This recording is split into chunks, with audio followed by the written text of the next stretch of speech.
Welcome to North Carolina Innovators and Entrepreneurs. My name is Aaron Gard. I'm the Executive Director of the Institute for Innovation at the UNC School of Law. I've got with me this morning Roy Zwahlen and John Bamforth. I'm excited to talk about your book, Race to Innovation. Tell me a little bit about yourselves and how you guys came to write this book. Sure, I can start. So originally from England, came to the US in 2001, worked at a company called Eli Lilly for 30 years, was chief marketing officer there, and then came to Carolina about 6 years ago to work at the School of Pharmacy to run our Institute for Innovation at Eshelman, and that's where I got to meet Roy and start to work together. So Roy Zwahlen again, I'm the Associate Dean in the School of Pharmacy, and I have a role as Chief Strategy Officer in Eshelman Innovation, supporting John and the work there. I grew up overseas as well. I'm a U.S. citizen. My father was in the military, and so he was a Middle East specialist, and so I grew up in many countries over there in international schools, and that you'll see some of that, and we mention that because it drives a lot of our thinking and how we think about innovation and entrepreneurship. I'm an attorney by training, so I'm happy to be talking to lawyers and law schools. It's actually makes me nervous. Yeah, well, somebody's got to take care of John over here. So that's one thing that we try to do well, right, as attorneys, is to take care of our principals. But I've been practicing in-house initially, and then actually moved into this innovation space.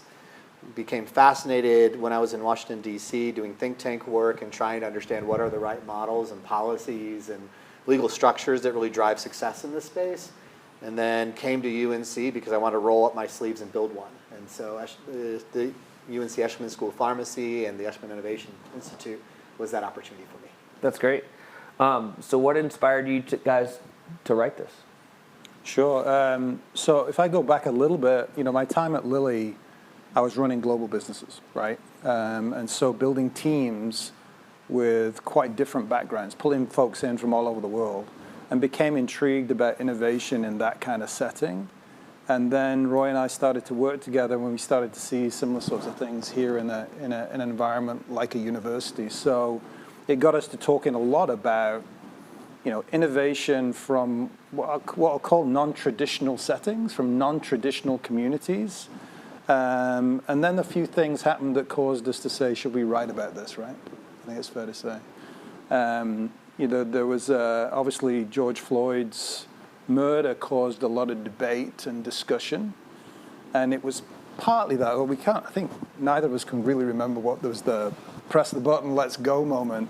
But it certainly was around the time of change that happened around George Floyd's murder.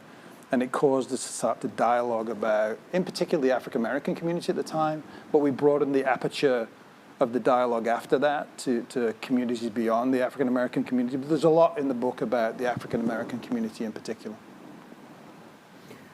You guys talk about America's innovation deficit. Tell me what that means and why the listeners should care about that. Yeah, it's a great question. I used to work in Washington, D.C., as I mentioned. And as international governments were asking us, how do I build a biotech sector? Right? How do I build an innovation sector? This question always came back to universities and what the kind of American exceptionalism that we have in this country. How do you build a Boston? How do you build a San Francisco? And what is that secret sauce? And they always wanted to start from this university element, right? They understood that's where their heavy R&D was happening. There was some corporate R&D, but it was mostly manufacturing. And so as we've asked ourselves this question of what makes the United States unique, yes, we're leaders in innovation with these epicenters around the country in different sectors and really driving. And you can look at things like patents. You can look at things like startup companies and capital deployed. And all that points to the U.S. But other countries are catching up very quickly. If you can look at China, you can look at other places around the world, Europe, and they've been incredibly strategic about how they approach this space. And so as we thought about, kind of in this moment that John was describing, as we thought about this space in the United States and thought about what is the U.S. opportunity now, how do we actually get to that next wave of innovation, those ideas kind of came together and we realized there's a lot of untapped talent There's a lot of great ideas that are locked up in these communities, whether it's the African American community that we talk about or in white rural America, right? You can pick any community in this country that's not Boston and San Francisco and realize, wow, we've got a lot going on. That's traditionally done at universities, but we've discovered through our own work that that's happening in Asheville, North Carolina. That's happening in Rocky Mount. And we just need to be better about enabling that as a country, and that can really help us bring this next wave of innovation forward. I love that you mentioned Asheville and Rocky Mount, because one of the things that we want to do at our institute is help all 100 counties across North Carolina. You know, it's so easy to focus on RTP or Charlotte, or so I love that you mentioned those two communities that are almost Murphy to Mania. So you guys are experts in innovation. So what did you observe by doing this deep dive into specifically the African American community? Yeah, well, firstly, there's a rich history. We started by looking back at, you know, and for me, as an English guy coming to the U.S., I was, you know, I was learning, you know, my entire 24 years about the history of the United States. And like Roy, I'm a citizen now. And, you know, that history, and there are some, you know, some really interesting examples. You know, the story of Tulsa, of Greenwood, that we're launching the book in Greenwood next week. There's a story here in North Carolina, in Wilmington, about a community that was super successful from an entrepreneurship perspective not long after emancipation. And those examples were things that we talked about a lot around, you know, what was happening in those geographies. Yeah, there were some bad things that happened in those geographies we can talk about, but the reality is there was a massive explosion of innovation and entrepreneurship in those communities that people noticed, right? And so that we dug into that. And then secondly, we talked to a lot of current day innovators and entrepreneurs from the community. And there's a richness that comes out of those interviews that we formulated into, you know, 4 or 5 domains that we think are super important, not just for the African American community, but for any community to be successful in this innovation space. Can you share one of your favorite examples from some of those personal stories you guys heard putting the book together? Yeah, I'll start with maybe drill down a little bit into Wilmington and let you cover a story. I mean, I think the Wilmington story is tragic, as everyone knows, as is the Tulsa story. But what makes Wilmington really unique in my mind in the history of the world, right, is that you move in a city that was 55% African American at the time, you move from slavery to middle class and upper class in the same generation, right? What is it about that community? What is it about what was going on in Wilmington with those African American entrepreneurs that let them do that, right? That's history that is very hard to find anywhere else in the world. And so when John talks about how do we actually think about these elements of innovation, these elements of entrepreneurship, this enclave that was developed, what was special about those, not only those individuals, but as we talk about in one of our chapters, that community of individuals, right? How do they come together? How do they support each other? How do they build the networks and the capital in spite of the opposition that still existed, right? This was not, you know, slavery to modern day legal requirements or, you know, legal barriers in Jim Crow or other places that were put in on them at the time. You know, we live in this modern area where a lot of that's gone. But again, you flip it, you put all of that context back onto that community. It really is a wonder, and it's amazing to us that that even came to be in the first place. And so that is this idea of, okay, what can we learn from these communities that can teach, that taught us, I think, about how we do our work, but in particular, can we share and teach others about what was special about Wilmington, what was special about Tulsa, what was special about Durham, right down the street and the Black Wall Street that emerged there. And how do we learn from that? How do we leverage and continue to build on that? Talk about how you define minority communities. You have a unique way of doing it in the book. Do you want to touch on that a little bit? Yeah, I mean, the terminology is pretty loose. You know, I think about it through, you know, the entrepreneurship and raising capital and those sorts of elements of building businesses are kind of built for people that look like me, old white guys, right? You know, we all kind of resemble that. You're not as old as me, but you get where I'm going. For me, the frame of how we think about this is communities that today venture capital and business builders don't traditionally look, right? So Roy talked earlier about white rural communities. We could think about Native American communities. There are these groups of folks that traditionally aren't looked at for this type of innovation, and we think it's rich. We think there's tons of examples, and there are a lot of them in the book, of people that look at problems and solutions to problems in very different ways because they come from a very different background. And that was kind of my experience at Lilly. You know, when you're bringing in, you know, somebody from Italy, somebody from Mexico, somebody from Japan, putting them in a room together to solve a problem, they look at these problems with very, very different lenses.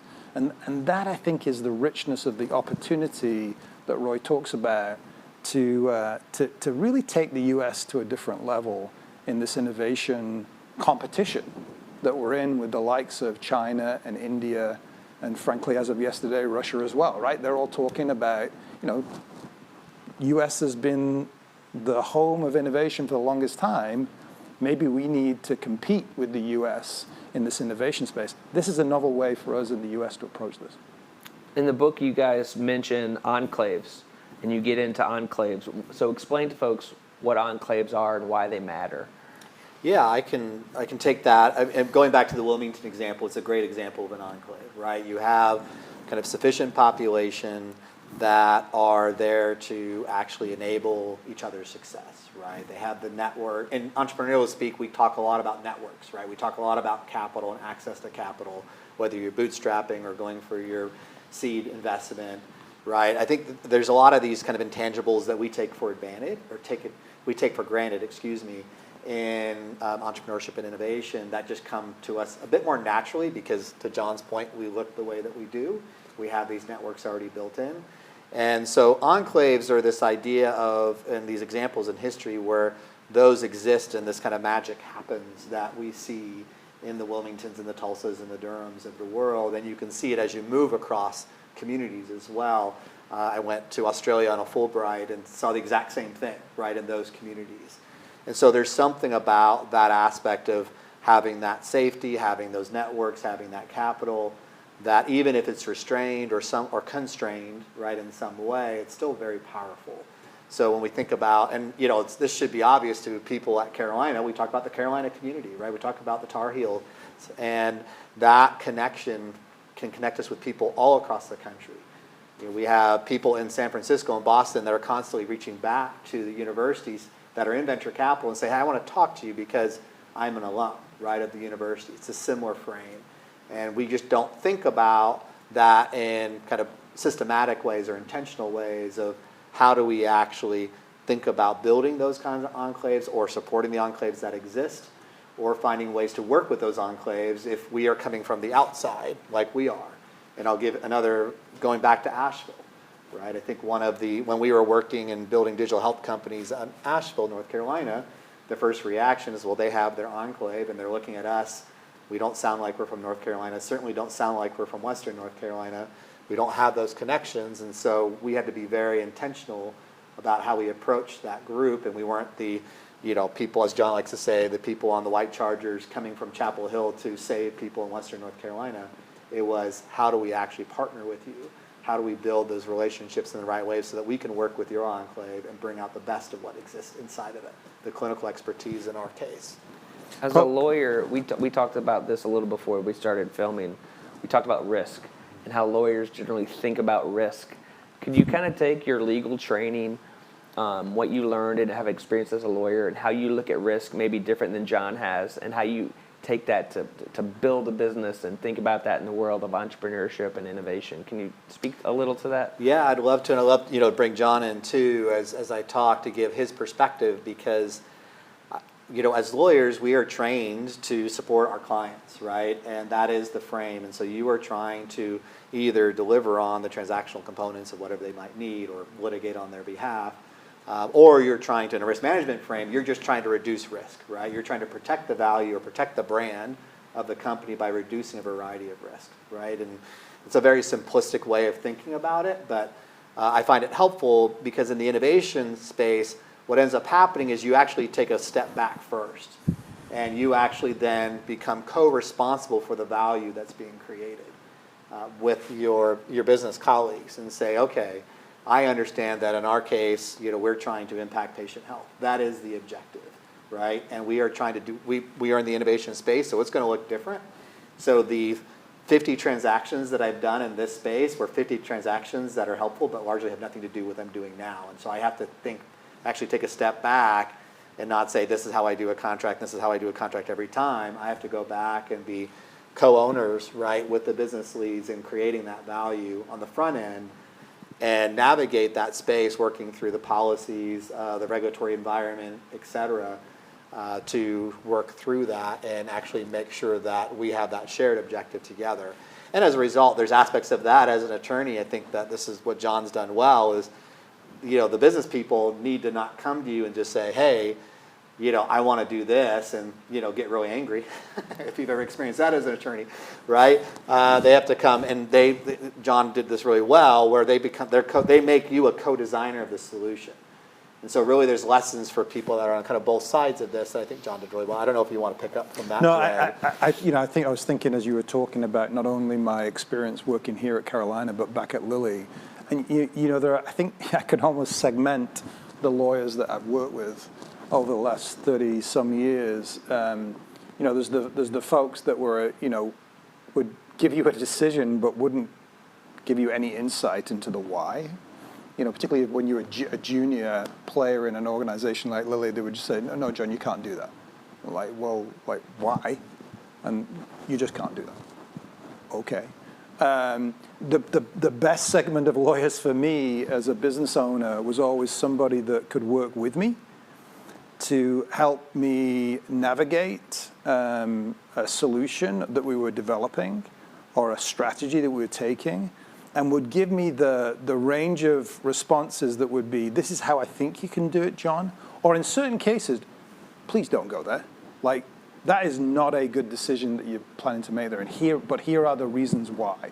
And that dialogue, which I think, biased opinion, the two of us have worked quite well together over the last 6 years, that's where we got to pretty quickly in our relationship was, he wouldn't be shy in telling me, no, that's a dumb idea, John, stop. But also, most of the time it was, look, I think we can get there, but this is how. This is how we've got to do that in a thoughtful way and minimizing risk. Yeah, that's really great how you guys compartmentalize. There's the business side and the legal side, but they have to actually work together to really achieve the results you want. And it can't just be a question of legal is only sitting over here isolated. They have to understand what the business is and what their goals are and know how they can help. But still have their legal training in their mind and say, no, you don't want to go down this road for certain reasons, but try to help them solve their problems. It's not just those two can't remain isolated. Yep. 100%. So one thing you guys kind of were touching on is ownership, right? So that's a recurring theme throughout the book. Why is ownership so crucial to generational wealth and innovation? Yeah, I'll tell a quick story from the book that's one of my favorites around Joe Louis, right? And famous boxer, building up to World War II, and there's a great fight where he fights Max Schmeling who's Hitler's boxer, right? Pre-World War II, and this is in that frame of the Olympics being hosted in Germany, and kind of Nazism trying to promote this superiority over all other people, and Joe Louis wins in the first round. Right, and there's celebrations across the United States. He becomes an instant hero, right, across cultures and just all across the board. And so, but their fates are very different. So Joe Louis tried to get a Ford dealership in Chicago and applied for that, talked with the Ford family. They reached out to all the owners, and it's well documented that the answer came back as no, and it was because of race. Pure and simple because of race. Max Schmeling goes to Germany. He gets the Coca-Cola franchise and dies wealthy, right? And so we use that as a frame of the power of ownership between the two. We have this on the one hand, somebody dying in abject poverty. On the other hand, somebody dying wealthy. Both of them sold a lot of product, right? Or could have sold a lot of product in the U.S., could have sold a lot of Fords. In today's sports, we see this, right? This is standard practice, that athletes get shares in a company, right, as part of, and royalties, and they're incented, and they become co-owners of the value that they create. We see this kind of story on the tragedy side of what happens when you don't. And of course, from then you have George Foreman, the George Foreman grill. You have, people that miss. Magic Johnson missed the boat with Nike, turned down $100,000 worth of stock that's worth more than $5 billion today. Michael Jordan, because of his mother, did not miss that boat. Shaquille O'Neal did not miss that boat, became a venture capitalist himself. So we see this huge power of entrepreneurship and ownership, in particular the value you create, that can really drive generational wealth, can drive that pursuit of happiness as we are constantly chasing here in the United States. Good segue into my next question. You speak about driving innovation. So beyond it being a moral imperative, how does diversity actually drive innovation? Yeah, I mean, probably the most obvious reason is this lens that somebody from a different background has on a problem. So we always, in the book, we talk about a very well-known example in Rihanna, who is now a billionaire because she's built a makeup company that produces makeup for different colored skin. She had that insight that there was no company out there that was able to provide or provided that sort of product for people of color. She recognized there was an opportunity, and she decided to go solve that problem and build a company. And that company now is super successful. So that lens, that different lens on a particular problem is super valuable, right? I always remember bringing a group of students in to Lilly from 2 HBCUs about 10 years ago and running a case with them on a diabetes product and asked them to build a little marketing plan on how they would promote the product to their community and beyond. And the ideas that came back, we had never, ever thought of because they had a completely different lens on the entire opportunity. So that lens, I think, that view of an opportunity is one of the most important things. I've seen that in several settings, whether it's someone of a different race or gender, or just they grew up in a different part of the country. Yep. Say I grew up in the South, this person grew up on the West Coast or in Texas, and they think about something just in a different way. It's like, oh, I hadn't thought of it that way.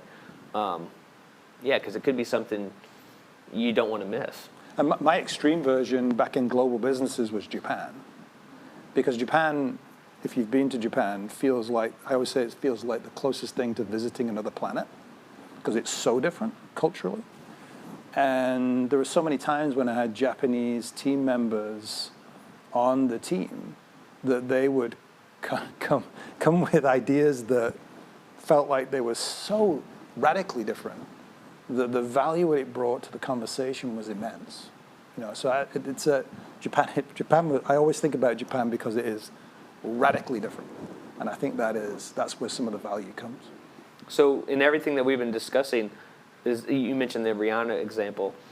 She's an individual entertainer, had a lot of resources. Is that way of thinking, is that applicable to the corporate setting where you don't have someone like Rihanna who's got the ability?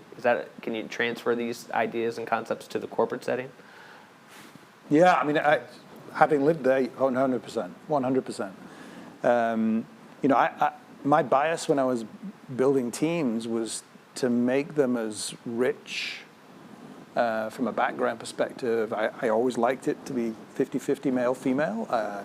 Sometimes that didn't happen, but the more different the team was, I always felt, and the data supports this, by the way, and there's data in the book, that richness of background causes innovation to be more vibrant, more prolific, and in many ways the business results follow that. And that was my experience at Lilly.